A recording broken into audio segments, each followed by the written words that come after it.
ሚኒስትር እንዲሆኑ ቀርቧል። አቶ ቀጀላ መርዳሳ ቱሉ የትውልድ ቦታ ቂልጡ ካራ፣ የትዳር ሁኔታ ባለትዳር፣ የትምህርት ዝግጅት የመጀመሪያ ዲግሪ በታሪክ ያላቸው፣ የስራ ልምድ በታገሉበት የኦሮሞ ነጻነት ግንባር ኦነግ ውስጥ በተለያየ ኃላፊነት ሲያገለግሉ ለረጅም ዓመታት የታገሉ አሁን የኦነግ ምክትል ሊቀመንበር ሆነው እያገለገሉ ያሉ ሲሆን የባህልና ስፖርት ሚኒስትር ሆነው እንዲሾሙ ቀርቧል። የሚፎካከሩ ፓርቲዎችን በሚመለከት ከሶስቱም ፓርቲዎች ከኦነግ ከኢዜማና ከአብን ኃላፊዎች የወሰኑ ሲሆን የኦነግ ሊቀመንበር በኦሮሚያ ካቢኔነት ስለተሾሙ ምክትል ሊቀመንበሩን ሚኒስትር ሆነው እንዲቀርቡ ለተከበረው ምክር ቤት ቀርቧል። አመሰግናለሁ። እሺ፣ አመሰግናለሁ። በቀረቡት የካቢኔ አባላት እጩ የካቢኔ አባላት ላይ ጥያቄ አስተያየት ካለ ጥያቄ ካለ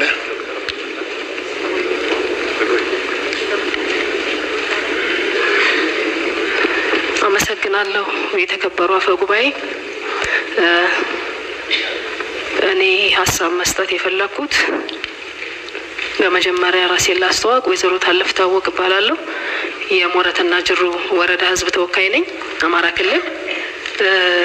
በጠቅላይ ሚኒስትሩ የቀረቡት የሹመት መነሻ ሀሳቦች እጅግ በጣም ያስደመሙኝ ብቻ ሳይሆን እንደ ሀገር ለሚታሰበው ሽግግር እንደ ቃል የመግባት አይነት ስሜት የሚፈጥሩ ለስራ የሚያበረታቱ የሚያነሳሱ ናቸው። ሹመቱ ከመገለጹ ማንነታቸው ከመገለጹ በፊት የሚጠበቁባቸው ኃላፊነቶች ምንድናቸው የሚሉትን ነገሮች ሳያቸው ህብረተሰቡን በትልቁ ከዚህ ምክር ቤትና በቀጣይ ከሚዋቀረው የካቢኔ አባላት የሚጠብቀውና ተስፋ የሚያደርጋቸው ነገሮች ላይ ያተኮረ ስለሆነ በእለቱ የተሾሙ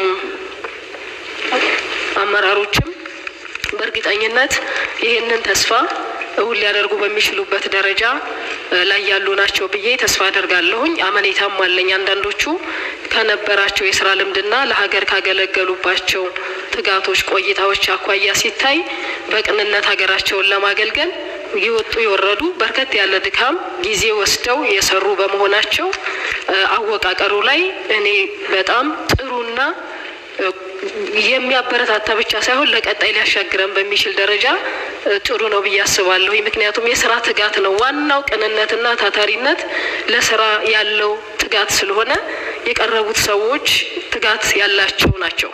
በሁለተኛነት ከሴቶች አንጻር ነው። ባለፈው ጊዜ ክቡር ጠቅላይ ሚኒስትሩ ሹመት ሲሰጡ 50% ለሴቶች ድርሻ ሲሰጥ ሁለት አይነት ሀሳቦች ነበሩ ህብረተሰቡ ውስጥ። አንዳንዶቹ በጣም ጥሩ በጣም ደስተኞችና በጣም አመኔታ ያላቸው ነበሩ። አንዳንዶች ደግሞ ጥርጥር ነበራቸው። ሴቶች በስተዋል አይመሩትም አይሸከሙትም የሚል ስጋትም ያላቸው ህብረተሰብ ክፍሎች ነበሩ። በእርግጠኝነት ያንን ስጋት በግሌ 100% በሚባል ደረጃ አመራር ሲሰጡ የነበሩ ናቸው። ባለፉት 2-3 አመታት ሚኒስቴር መስሪያ ቤትን ሲመሩ የነበሩ ሴቶች አሁንም እነዚህ ሴቶች በዚህ በአዲሱ መንግስት ውስጥ ተዋቅረው መምጣታቸው ተቋማቱን ቀደም ስንወያይበት ከነበረው የሪፎርም የተቋማት አደረጃጀት ሳቢ አኳያ ሊያሳኩ የሚችሉ ናቸው። በተናጠል የምሰጠው ወይዘሮ ጫልቱ ሳኒ በሚኒስቴር ደረጃ በዚህ ደረጃ መምጣታቸው በትክክልም በቅርበትም ስለማቃቸው ያላቸው ብቃት ብቻ ሳይሆን ኢትዮጵያዊነት ስሜትና ተባብሮ የመስራት በሃይማኖት እኩልነት የሚያምኑ ከሰዎች ጋር ወርዶ ከትንሹም ከትልቁም በግራ በቀኝ አብሮ በቅንነት በማንኛውም ሁኔታ ውስጥ ሆነው ስራንና ፍቅርን እርስ በርስ ወንድማማችነትና እህትማማችነት እንዲዳብር የሚያደርጉ ታታሪ ሴት በመሆናቸው በኦሮሚያ ክልል ውስጥ የነበራቸውም የስራ ቆይታ ይህንኑ የሚያመላክት ስለነበረ በዛሬው ዕለት ደግሞ በዚህ ደረጃ በሚኒስቴር መስሪያ ቤት እንዲመሩ መሾማቸው በግሌ በጣም አስደስቶኛል። የቀረበው አጠቃላይ ሹመት እንደኔ ከታሰበው ለውጥ አኳያ በጣም ተገቢና ትክክል ነው እላለሁ። አመሰግናለሁ። እሺ፣ አመሰግናለሁ።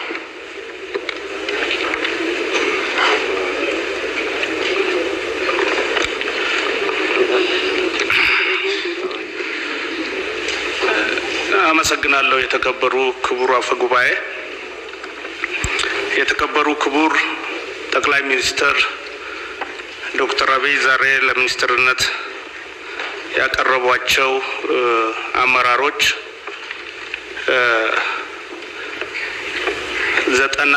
95-96% በጣም አስደሳች ነው።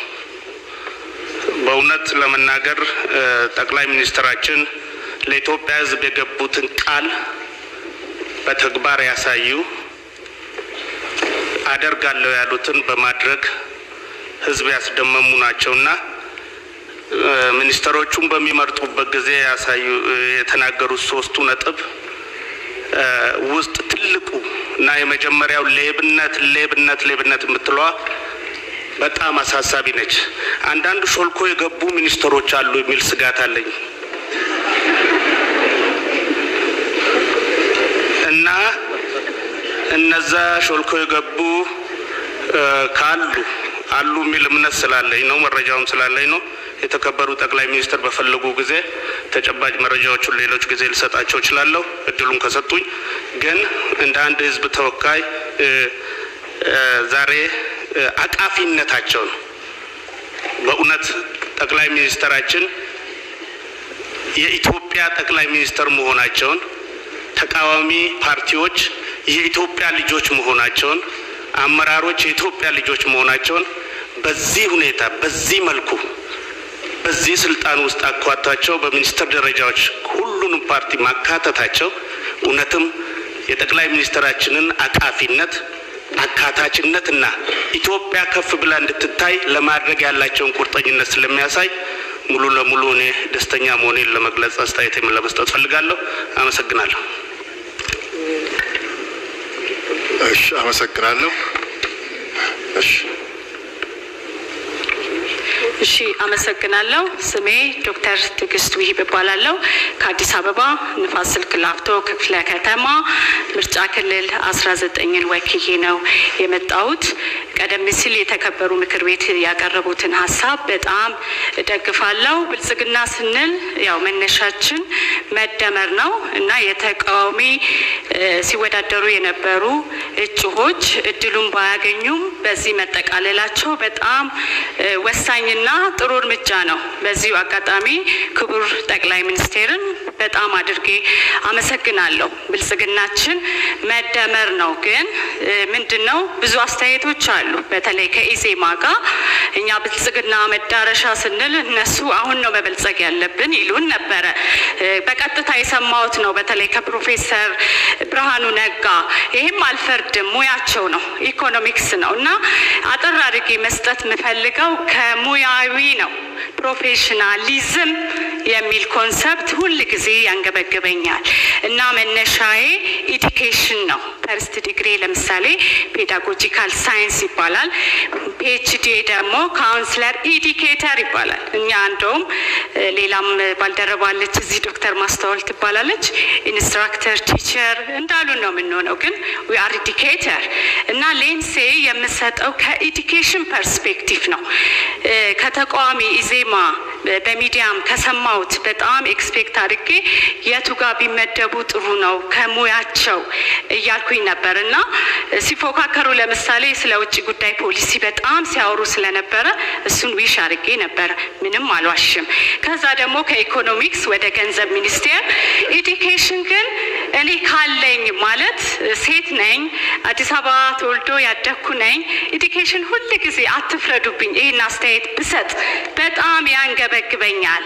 ምክንያቱም አንዳንድ ስራዎች ስንሰራ ለምሳሌ ኤዱኬሽን ሚኒስትሩ አግሪካልቸር ነበር ባክግራውንዱ፣ ስም ባልጠቅስም እርግጠኛ ስላልሆንኩኝ እና ፔዳጎጂ ኤዱኬሽን ስራዬ ተብሎ እንደ ቮካብለሪ እንዲጠፋ ዲፓርትመንቶች እንዲጠፉ ባህር ዳር ዩኒቨርሲቲ ነው የዚህ መስራች። ከዛ ስለበቀልኩኝ እውነት ለመናገር ኤዱኬሽን ያንገበግበኛል። መቃወም አይደለም። በ3 አመት ውስጥ ለምሳሌ ባለፈው ኢንጂነር ጌታውን ነበሩ ባልሳሳት የቴክኖሎጂ እንደዚህ እና መከፋፈል ሲመጣ ማየው ነገር አለ። ምንም ቢሆን ኤዱኬሽን ብሎ በኤዱኬሽን ያልተማረ ሰው በዛ ያልበቀለ ሰው ለውጥ ያመጣል ብላችሁ እኔ መጠበቅ አይታየኝም። በጣም የተበደለ ሴክተር ነው እንደውም የበፊቷ ንግስቷ ልበላት ያው አንዳንዴም ተደግፎም አላት ተቃውሞም ይኖራታል። ግን ከዛ በቅላለችና አምባሳደር ገነት በዚህም በዛም አብሬያት አሁን ድረስ አብሬያት እሰራለሁ። እንትኑ አላት ሴንሱ አላት ትነግረኛለች። ከዛ በኋላ ግን አንዱ ይመጣል አንዱ አይመጣም፣ አንዱ ይመጣል አንዱ